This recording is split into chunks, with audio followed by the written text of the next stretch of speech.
വിശുദ്ധ കൊച്ചു ത്രേസ്യ പുണ്യവതിയുടെ ജീവിതത്തിൽ നടന്ന ഒരു സംഭവം ഞാൻ ഓർക്കുകയാണ്.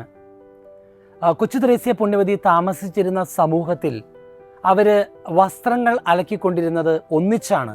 അതായത് വലിയ ഒരു പാറ ഇങ്ങനെ നിരത്തി നീട്ടി വെച്ചിരിക്കുന്നു.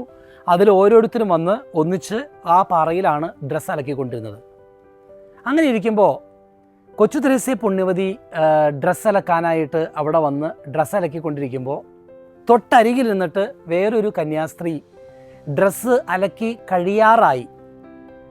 ഈ കന്യാസ്ത്രീ എന്ത് ചെയ്തെന്നറിയാമോ? അവരുടെ മുഷിഞ്ഞ് കൂറിയ ആ ഡ്രസ്സ് ചെളിവെള്ളം വളരെ ശക്തമായി ആ പാറയിലടിച്ച് ആ ചെളിവെള്ളമെല്ലാം കൊച്ചു ത്രേസ്യ പുണ്യവതിയുടെ ഡ്രസ്സിലേക്ക് തെറിപ്പിച്ചുകൊണ്ടിരുന്നു. സ്വാഭാവികമായും ആ സ്ഥാനത്ത് ഞാനോ നിങ്ങളോ ആയിരുന്നെങ്കിൽ അസ്വസ്ഥപ്പെട്ട് ദേഷ്യപ്പെട്ട് തിരിച്ച് അലക്കി ആ ചെളിവെള്ളം അങ്ങോട്ടും തെറിപ്പിക്കും. അങ്ങനെയായിരിക്കാം നമ്മൾ പ്രതികരിക്കുക. എന്നാൽ കൊച്ചു ത്രേസ്യ പുണ്യവതി തൻ്റെ അലക്കുകളെല്ലാം കഴിഞ്ഞിട്ടും അവിടെ തന്നെ നിന്നുകൊടുത്തു. ഈ വ്യക്തി ആ അലക്ക് കഴിയുന്നതുവരെ കൊച്ചു ത്രേസ്യ പുണ്യവതി അവിടെ നിന്നുകൊടുത്തു എന്നാണ് ആത്മകഥയിൽ പറയുന്നത്. എന്നിട്ട് കൊച്ചു ത്രേസ്യ പറയുന്നൊരു വാക്യമുണ്ട്.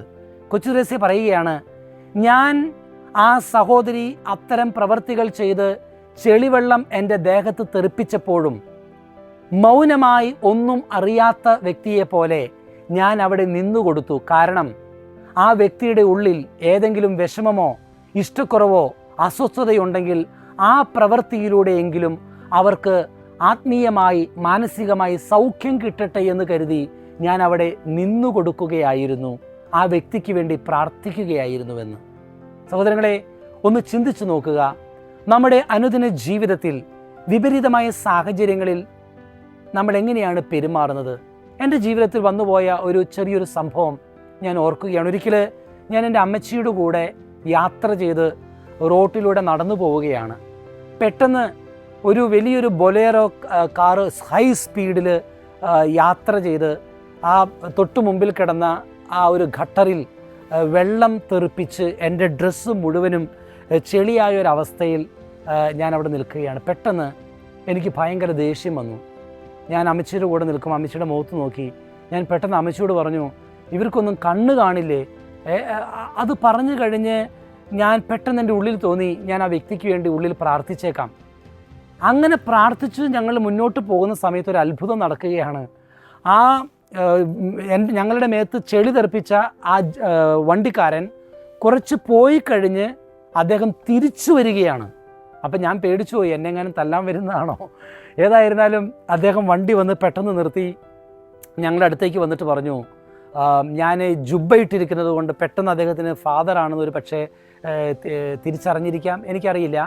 ഏതായിരുന്നാലും അദ്ദേഹം പെട്ടെന്ന് ഇങ്ങനെ പറഞ്ഞു. അദ്ദേഹം പറഞ്ഞു, ഞാൻ എൻ്റെ സഹോദരിയുടെ വിവാഹമാണ് ഈ വരുന്ന ദിവസങ്ങളിൽ, 10-12 ലക്ഷം രൂപ എങ്ങനെയെങ്കിലും സംഘടിപ്പിക്കേണ്ടതായിട്ടുണ്ട്. പക്ഷേ അത് ഇതുവരെ എനിക്ക് സംഘടിപ്പിക്കാൻ സാധിച്ചിട്ടില്ല. അതുകൊണ്ട് ഞാൻ വണ്ടി ഓടിച്ച് പോകുന്ന സമയത്ത് ചുറ്റുപാട് ഞാൻ ശ്രദ്ധിച്ചില്ല. ഞാൻ കുറച്ച് കഴിഞ്ഞപ്പോഴാണ് പെട്ടെന്ന് എനിക്ക് ബോധം വന്നത്. ഞാൻ ആ ഗട്ടറിൽ എൻ്റെ വണ്ടി ചാടിച്ചപ്പോൾ നിങ്ങളുടെ മേത്ത് വെള്ളം തെറിച്ചു എന്നുള്ള കാര്യം ഞാൻ കുറച്ച് കഴിഞ്ഞിട്ടാണ് റിയലൈസ് ചെയ്തത്. എന്നോട് ക്ഷമിക്കണം. ഞാൻ പെട്ടെന്ന് എൻ്റെ മനസ്സിൽ അറിയാതെ എൻ്റെ സങ്കടം വന്നു. എനിക്ക് എൻ്റെ കണ്ണുകൾ നിറഞ്ഞു. ഞാൻ അറിയാതെ ചിന്തിച്ചു, കർത്താവേ, ഇങ്ങനെ യാത്ര ചെയ്തു പോയ വ്യക്തി ഒരിക്കലും മനസ്സുകൊണ്ട് അറിയാതെയാണല്ലോ എൻ്റെ മേത്ത് വെള്ളം തെറിപ്പിച്ചത്. പക്ഷേ ആ വ്യക്തി ആ യഥാർത്ഥത്തിലുണ്ടായ കാര്യം പറഞ്ഞു കഴിഞ്ഞപ്പോൾ എനിക്ക് വളരെ സങ്കടം തോന്നി. ഞാനും ആ വ്യക്തിയോട് മാപ്പ് ചോദിച്ചു.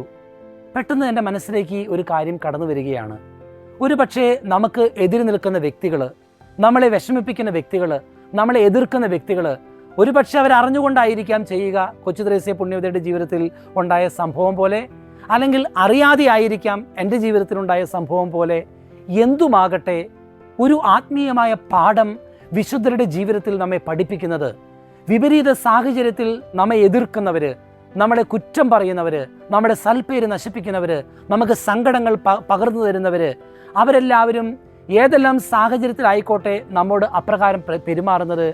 ഈശോ പറഞ്ഞ ഒരു വചനമുണ്ട്, നിങ്ങൾ നിങ്ങളുടെ ശത്രുക്കളെ അനുഗ്രഹിക്കുവിൻ, അവർക്ക് വേണ്ടി പ്രാർത്ഥിക്കുവിൻ, അവർക്ക് നന്മകൾ ചെയ്യുവിൻ. ഏറ്റവും ചെയ്യാവുന്ന വലിയ നന്മ എന്താണ്? നമ്മെ വിഷമിപ്പിച്ചവർക്ക്, നമുക്ക് സങ്കടം തന്നവരോട് നമുക്ക് ചെയ്യാവുന്ന ഏറ്റവും വലിയ നന്മ എന്ന് പറയുന്നത് അവർക്ക് വേണ്ടി പ്രാർത്ഥിക്കുക എന്നതാണ്. അങ്ങനെ പ്രാർത്ഥിച്ചു കഴിയുമ്പോൾ അത്ഭുതകരമായ മാറ്റം സംഭവിക്കും. കൊച്ചു ത്രേസ്യ പുണ്യവതിയുടെ ജീവിതത്തിൽ ഏറ്റവും കൂടുതൽ വേദന നൽകിയ, സങ്കടം നൽകിയ ഒരു സിസ്റ്റർ ആ കമ്മ്യൂണിറ്റിയിലുണ്ടായിരുന്നു. ആ സിസ്റ്ററിനാണ് കൊച്ചു ത്രേസ്യ പുണ്യവതി മരിച്ചു കഴിഞ്ഞപ്പോൾ കൊച്ചു ത്രേസ്യ പുണ്യവതിയുടെ ആദ്യത്തെ അത്ഭുതം സംഭവിക്കുന്നത്. തനിക്ക് ഏറ്റവും കൂടുതൽ സങ്കടം നൽകിയ വ്യക്തിക്കാണ് കൊച്ചു ത്രേസ്യ പുണ്യവതിയുടെ ആദ്യത്തെ അത്ഭുതം സംഭവിക്കുന്നത്.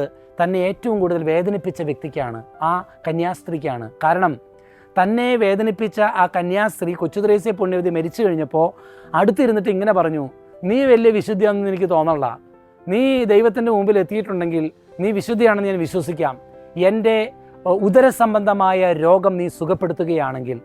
അങ്ങനെ പറഞ്ഞ് പ്രാർത്ഥിച്ചു. ഈ വ്യക്തി അവിടെ നിന്ന് എഴുന്നേറ്റ് പോയി.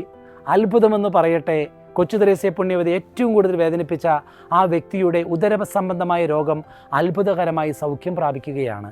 ദൈവത്തിൽ ചാരി നിൽക്കുന്ന വ്യക്തികൾക്ക് ശത്രുക്കളില്ല. അവരെല്ലാവരും എന്ത് ചെയ്യണം? ദൈവം ചെയ്ത പ്രവൃത്തി ദൈവം ചെയ്തതുപോലെ തന്നെ ചെയ്യണം. ഈശോ കുരിശിൽ കിടന്നുകൊണ്ട് പിടഞ്ഞു മരിക്കുമ്പോൾ തന്നെ വേദനിപ്പിച്ച, തൻ്റെ ഹൃദയത്തിൽ കുന്തം കൊണ്ട് കുത്തിയ വ്യക്തിക്ക് പോലും സൗഖ്യം കൊടുക്കുകയും അവരെ തൻ്റെ നെഞ്ചോട് ചേർത്ത് വെക്കുകയും ചെയ്തു. ഇത് തന്നെയാണ് ഈശോ നമ്മെ പഠിപ്പിക്കുന്നത്. ആത്മീയ ജീവിതത്തിൽ നമുക്കിഷ്ടപ്പെടാത്ത വ്യക്തികൾ ഇഷ്ടപ്പെടാത്ത രീതിയിൽ പെരുമാറുകയും സംസാരിക്കുകയും പ്രതികരിക്കുകയും ചെയ്യുമ്പോൾ നമുക്ക് സ്വാഭാവികമായിട്ടും പെട്ടെന്ന് മാനുഷികമായി പ്രതികരിക്കാനുള്ള പ്രവണതകൾ ഉണ്ടാകാം. നമ്മളത് തെറ്റില്ല. പക്ഷേ അതിനുശേഷം ആ വ്യക്തികൾക്ക് വേണ്ടി പ്രാർത്ഥിക്കുകയും അവരോടൊന്ന് ക്ഷമ ചോദിക്കുകയും ചെയ്യാൻ തയ്യാറായാൽ ആ ക്ഷമ ചോദിക്കൽ അത്ഭുതകരമായ മാറ്റവും മാനസാന്തരവും മറ്റുള്ള വ്യക്തികളിൽ ഉളവാക്കും എന്നാണ് കൊച്ചു ത്രേസ്യ പുണ്യവതിയുടെ ജീവിതം നമ്മെ പഠിപ്പിക്കുക. അതിനുശേഷം സൗഖ്യം കിട്ടിയ ആ സഹോദരി, കൊച്ചു ത്രേസ്യ പുണ്യവതിക്ക് എതിരായിരുന്ന സഹോദരി, സൗഖ്യം കിട്ടിയതിന് ശേഷം കൊച്ചു ത്രേസ്യ പുണ്യവതിയുടെ വിശുദ്ധി ലോകം മുഴുവനും എത്തിപ്പെടുവാൻ വേണ്ടി കൂടുതൽ തീക്ഷ്ണതയോടുകൂടി പരിശ്രമിക്കുകയും അതിനുവേണ്ടി ശ്രമിക്കുകയും ചെയ്തു. ശത്രുക്കളെ അനുകൂലികളാക്കി മാറ്റേണ്ടത് നമ്മളുടെ പ്രതികരണങ്ങൾ കൊണ്ടല്ല, സ്നേഹം കൊണ്ടും പ്രാർത്ഥനകൾ കൊണ്ടുമാണെന്ന് വിശുദ്ധ കൊച്ചു ത്രേസ്യ പുണ്യവതി നമ്മെ പഠിപ്പിക്കുന്നു. അതിനുള്ള കൃപയ്ക്ക് വേണ്ടി ദൈവത്തിനു മുമ്പിൽ നമുക്ക് ഇഷ്ടപ്പെടാത്ത സാഹചര്യങ്ങളെയും വ്യക്തികളെയും സമർപ്പിച്ച് ഇന്ന് പ്രത്യേകമായി പ്രാർത്ഥിക്കുകയും അവരിൽ അത്ഭുതകരമായ മാറ്റം സംഭവിക്കാൻ നമ്മുടെ പ്രാർത്ഥനകൾക്കാവട്ടെ എന്ന് നമുക്ക് ആഗ്രഹിക്കുകയും ചെയ്യാം.